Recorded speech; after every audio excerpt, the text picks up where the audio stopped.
राजस्थान से कांग्रेस नेता सचिन पायलट ने पाकिस्तान समर्थित आतंकवाद पर कड़ा बयान देते हुए कहा कि दशकों से देश को टारगेट किया जा रहा है और अब पूरा भारत इससे तंग आ चुका है। उन्होंने कहा कि ऑपरेशन सिंदूर में भारतीय सेना ने जो पराक्रम दिखाया वो सराहनीय है और पूरे देश को सेना पर गर्व है। साथ ही उन्होंने युद्ध विराम की घोषणा एक तीसरे देश के राष्ट्रपति द्वारा किए जाने को अप्रत्याशित बताया और इस पर सवाल भी उठाए।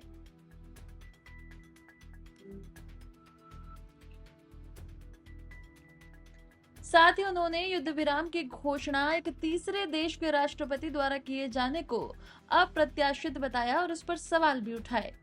जहां तक कल भी मैंने कहा था, आतंकवाद को जड़ से खत्म करने के लिए और पाकिस्तान समर्थित आतंकवाद जो कई दशकों से हमको टारगेट किए हुए हैं, चाहे वो कश्मीर हो चाहे पंजाब हो, ये पूरी दुनिया जानती है और पूरा देश आतंकवाद से तंग आ चुका है। हम चाहते समाप्त हो और जो ताकतें पाकिस्तान के सरजमीन पे आतंकवाद को पनपाने का काम करती हैं, उनका सफाया होना बहुत जरूरी है।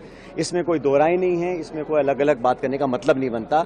सारे दल, पक्ष विपक्ष, पूरा देश एकजुट है और होना भी चाहिए। और हमारी सेना का जो प्रदर्शन रहा है ऑपरेशन सिंदूर में, जिस पराक्रम का परिचय उन्होंने दिया है, जिस मुस्तैदी से न सिर्फ भारत की रक्षा करी है लेकिन उन ठिकानों को ध्वस्त किया है जो आतंकवाद के नर्सरी थी, तो मैं समझता हूं हमारी सेना को सलाम हमें करना चाहिए। और मैं तो कहता हूं न सिर्फ सैनिकों को लेकिन उन सैनिकों के परिवारों को जिन्होंने अपने लोगों को हमारी रक्षा के लिए सरहद पर भेजा है, उन लोगों को मैं साधुवाद देता हूं, उन परिजनों को। और पूरा देश गर्वान्वित महसूस करता है जब भारत की सेना देश की रक्षा के लिए सब कुछ कुर्बान करने के लिए तत्पर रहती है। और मुझे लगता है कि पूरी दुनिया में सबसे प्रोफेशनल आर्मी अगर कोई है तो भारत की है।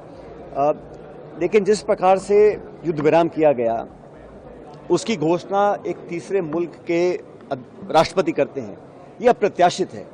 आज तक कभी ऐसा हुआ नहीं है। और क्योंकि पाकिस्तान ने सीज फायर की घोषणा के चंद घंटों बाद उसका वायलेशन किया, कश्मीर बॉर्डर पर लगातार मोटर बॉम्ब्स और फायरिंग करी, कई निहत्थे लोगों की, निर्दोष लोगों की जानें गई हैं।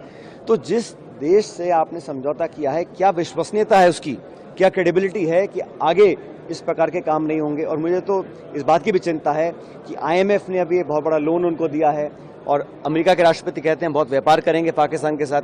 जो संसाधन पाकिस्तान के पास हैं उसका वो दुरुपयोग नहीं करेंगे, इसकी क्या गारंटी है। वो टेरर फंडिंग दोबारा चालू नहीं करेंगे, इसकी क्या गारंटी है। इसलिए सरकार को स्पष्ट करना चाहिए कि क्या आश्वासन उनको मिला है, क्योंकि हम लोग चर्चा करें आतंकवाद की और अमेरिका ने नया शगुफा छोड़ दिया है कश्मीर का। कश्मीर की तो चर्चा ही नहीं थी भाई। ये अलग अलग मुद्दे हैं और कश्मीर द्विपक्षीय मामला है। इसका अंतर्राष्ट्रीयकरण करना मैं समझता हूं बड़ा दुर्भाग्यपूर्ण है, होना नहीं चाहिए।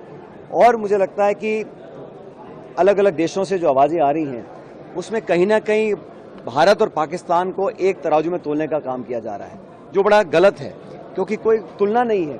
भारत की अर्थव्यवस्था पाकिस्तान से 11 गुना है। वो एक फेल्ड स्टेट है। इमरान खान को जेल में डाला हुआ है, इलेक्टेड MPs को जेल में बंद किया हुआ है।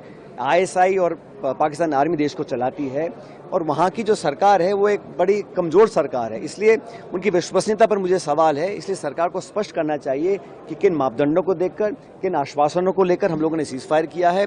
और अमेरिका का जो हस्तक्षेप रहा, कश्मीर पर मध्यस्थता की वो बात कर रहे हैं, उसको सिरे से नकारना चाहिए। और विदेश मंत्रालय के कोई प्रवक्ता वक्तव्य दें, उसका कोई मतलब नहीं है। सबसे ऊंचे लेवल से ये खंडन आना चाहिए कि हमने व्यापार के लोभ में या डर से ये समझौता नहीं किया है। और राष्ट्रपति 3 बार बोला ट्रंप साहब ने कि मैंने ट्रेड का और व्यापार का डर या लालच दिखाकर ये संधि करवाई है, उसको नकारा जाना चाहिए। और मुझे लगता है कि पूरा देश एकजुट है। आपको याद होगा 22 अप्रैल को जब घटना घटी, सबसे पहले खरगे साहब ने प्रेस कॉन्फ्रेंस करके कहा हम सरकार के साथ हैं। और आज भी जहां तक देश की अखंडता, सुरक्षा और फौज की बात है, हम सब लोग एक थे और एक रहेंगे। सर